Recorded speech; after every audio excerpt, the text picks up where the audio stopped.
آپ اس وقت جو ہے وہ دیکھ سکتے ہیں، یہ آپ جو ہے وہ دیکھ سکتے ہیں۔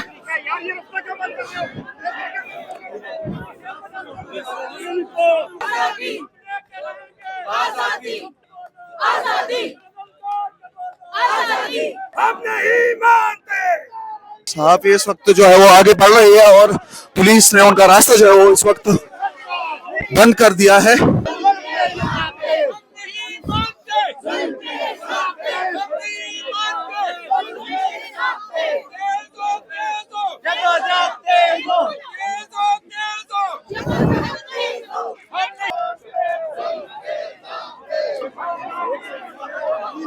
ناظرین آپ دیکھ سکتے ہیں کہ اس وقت پولیس سامنے آ گئی ہے اور صحافی افضل بٹ صاحب جو ہے اس کو بھی آپ دیکھ سکتے ہیں، قائد صحافت افضل بٹ صاحب کا راستہ بھی روکنے کی کوشش کی جا رہی ہے۔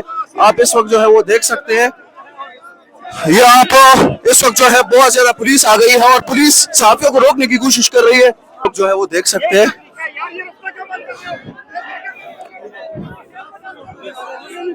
ریجیکٹ کر دیا صحافیوں نے، پاکستان کے صحافیوں نے اس ساری پابندیوں کو، کیونکہ جو پابندیاں ہم نے لی ہیں بڑی جدوجہد کر کے لی ہیں، یہ نہیں سسٹین کر سکتا۔ یہ حکمران اس وقت طاقت کے نشے میں ہیں، ماضی میں بھی ایسا ہی ہوتا رہا ہے، لیکن ان حکمرانوں کو، ڈکٹیٹرز کو بھی بھاگنا پڑا۔ تو یہ بھی ایکٹ واپس ہوگا، کیونکہ یہ آزادیوں پر کوئی سمجھوتا نہیں ہے، یہ آئینی حق ہے، بنیادی حق ہے۔ اس لیے یہ اپنی مخالف آوازوں کو دبانے کی کوشش ہے، which will not be accepted۔ اور people have come out, they have spoken۔ تمام آپ دیکھیں صحافتی تنظیمیں موجود ہیں اور یہ پارلیمنٹ تک بھی نہیں جانے دے رہے، انہوں نے دروازے بند کیے ہوئے ہیں، لیکن یہ صدائیں وہاں پر پہنچیں گی، یہ آوازیں پہنچیں گی اور ان کو یہ ایکٹ واپس لینا پڑے گا۔ بڑے صحافت کے چیمپئن جو جنرل فیض کے دور میں آواز اٹھایا کرتے تھے، آج کہاں ہیں؟ آج احتجاج میں نظر نہیں آ رہے۔ میرا خیال ہے انہیں بھی آنا پڑے گا، کیونکہ اگر آج وہ مزے لے رہے ہیں تو کل ہو سکتا ہے ان کے یہ مزے ختم ہو جائیں۔ اس میں یہ ایک ایسی چیز ہے کہ اگر کسی نے ماضی میں کوئی غلطی کی بھی ہے تو بھی اس کو آنا چاہیے اس مظاہرے میں۔ مجھے یہ یقین ہے کہ وہ جو بڑے بڑے لوگ جن کا آپ ذکر کر رہے ہیں ایونچولی ان کو بھی آنا پڑے گا، because it's a common cause. دائیوں سے صحافت کر رہے ہیں، آپ جیسے شخص کو بھی اپنا یوٹیوب چینل چلانا پڑ رہا ہے، اتنی سختیاں ہیں جو نہیں، اب تو وہ بھی نہیں چل رہا، اب وہ تو بتائیے گھومنے لگ جاتا، اب کہ کھلتا ہی نہیں ہے۔ 20 لاکھ جرمانہ چیلنج کی سپریم کورٹ میں ہوگی، اور سپریم کورٹ میں آپ کو پتا ہے 5 سال 4 سال اپیل نہیں لگتی۔ سر بالکل صحیح کہہ رہے ہیں آپ، یہ ایک وشیس سرکل ہے جس میں یہ آزادی صحافت کو انہوں نے ڈال دیا ہے۔ تو یہ میرا نہیں خیال کہ اٹ ول سسٹین ایونچولی، جو میں آپ سے کہہ رہا ہوں کہ they will have to withdraw that۔ سر کچھ لوگ کہہ رہے ہیں کہ ہم لوگ تو فیک نیوز نہیں پھیلاتے، تو پھر ہمیں اس سے خطرہ نہیں ہے۔ بیسیکلی یہ target It is not about fake news، یہ صرف اپنے مخالفین کو دبانے کے لیے، آواز کو بند کرنے کے لیے ہے۔ So it has nothing to do with the fake۔ سب سے بڑی فیک نیوز تو گورنمنٹ چلاتی ہے، تو پھر اپنے آپ کو بند کرے گی۔ سب سے بڑی فیک نیوز، جھوٹی خبریں تو گورنمنٹ دے رہی ہے۔ ٹی وی آپ دیکھیں، مہنگائی بالکل ختم ہو گئی ہے، بازار میں جائیں تو آپ کی جیب میں پیسہ نہیں بچتا اور ملتا بھی کچھ نہیں ہے۔ پولیٹیکل جو لوگوں کے ساتھ ہو رہا ہے، تو وہ یہ فیک نیوز صرف گورنمنٹ خود پھیلا رہی ہے۔ عرفان صدیقی صاحب نے غالباً یہ کہا کہ یہ اخبار اور ٹی وی کے لیے نہیں ہے۔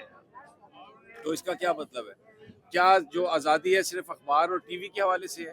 آج یہ گیجٹ آپ کے ہاتھ میں، پوری دنیا میں اسے سٹیزن جرنلزم کہا جاتا ہے، اور اس جرنلزم نے بڑے بڑے جو انٹرسٹ گروپس ہیں ان کو برباد کر کے رکھ دیا ہے۔ تو یہ اس آواز کو دبانے کی کوشش ہے جو اس وقت لوگ بول رہے ہیں، بٹ یہ رکے گی نہیں۔ یہاں پر civil society, human rights activist اور وکلاء بہت بڑی تعداد میں شامل ہیں، کیونکہ یہ جو پیکا ایکٹ کی ترمیم کی جا رہی ہے اس کا تعلق صرف صحافی کمیونٹی سے نہیں ہے بلکہ پورے پاکستان سے ہے، بالخصوص ان کے ساتھ وابستہ ہیں جو کہ ہیومن رائٹس ایکٹیوسٹ ہیں اور انسانی حقوق پر آواز بلند کرتے ہیں۔ تو یہ جو ترمیمی ایکٹ بنایا جا رہا ہے اور تقریباً بن چکا ہے، یہ سب کے اوپر لاگو ہوگا، سب کے اوپر قدغن لگے گی، ہم سب کی آوازیں روکی جائیں گی اور ہم سب کی مزاحمت کو اور مذمت کو سائلنس کرنے کی یہ کوشش کی مذموم کوشش ہے۔